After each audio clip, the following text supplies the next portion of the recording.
The ultimate goal is this, bro. You wake up, Monday morning, whatever, you wake up, you look at your calendar for the week. You're like, all right, great. I got to record content on these days. I got coaching calls on these days, checking with my clients on these days, and everything's great.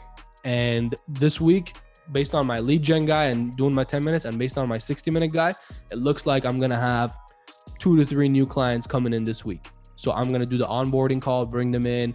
And then that's what happens, bro. And then if you think about any regular business, that's what it is, right? Like somebody owns that dealership. In this scenario, this somebody's you. And then that person who owns the dealership isn't doing what is doing, right? Isn't doing the sales, isn't doing the lead gen, isn't running the ad, isn't doing everything like a business owner does, right? In the beginning. And especially in the online space, people think it's different than a regular business. They want to do everything like you're doing right now, right? And I've tried to delegate as much as I can. I have a team of 5 people doing graphic design, right? I pay them USD a month just to do all my graphic design, thumbnails, pictures, quotes, everything like that. I have an editor that I pay close to a month in New York, and he edits his videos, and he does like some good YouTubers videos, and he's really good. So I pay him like a month. Pretty much took on the COO role. So she does all the client support emails, all that stuff she does. So just trying to delegate all that. And then now I'm looking at lead gen and sales guys to hire. So that's the way to scale. I used to think scaling means, all right, let's put a bunch of money in and run ads.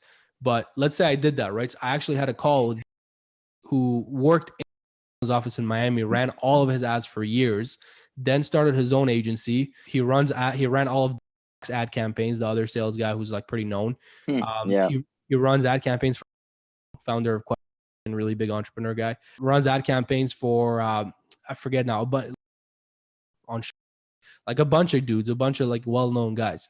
And I got on a call with him because introduced me to him. I got on a call with him. I was like, hey dude, like I want you to run my ads and stuff. I want to scale up. I want to grow my name. I want to get to that level, like that next level.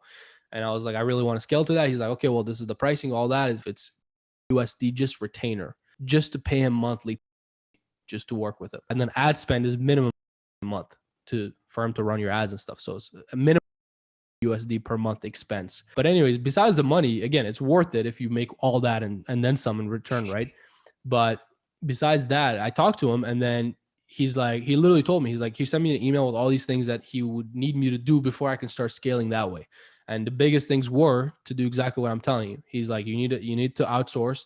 You need closers. You need sales guys that can close deals on the phones. Because he's like, if we start scaling right now and running ads, and let's say we do great and 1,000 leads come in, how are you going to handle that? How are you going to close them? How are you going to touch base with all of them? How are you going to coach them? That's not the way to scale. So the first way to scale is to set up the base, to set up the team, right? And the team in this case is your lead gen guy, the 10-minute guy and the 60-minute guy. You can call them both sales guys. People usually call the 10-minute guy sales guy. They call the 60-minute guy closer. Everybody has to be a closer. You got to close on the lead gen conversation to close a 10-minute call. On a 10-minute call, you got to close them on doing a 60-minute call. On the 60-minute call, you got to close the program. So you always got to be closing. But you want to build the base, build the team first. That's how you scale. That's how you outsource. Because now your time is freed up. Now your money's almost on autopilot. Money's coming in because people are closing the deals for you. Yes, you're paying them. Yes, it's an expense. But again, it's all opportunity cost.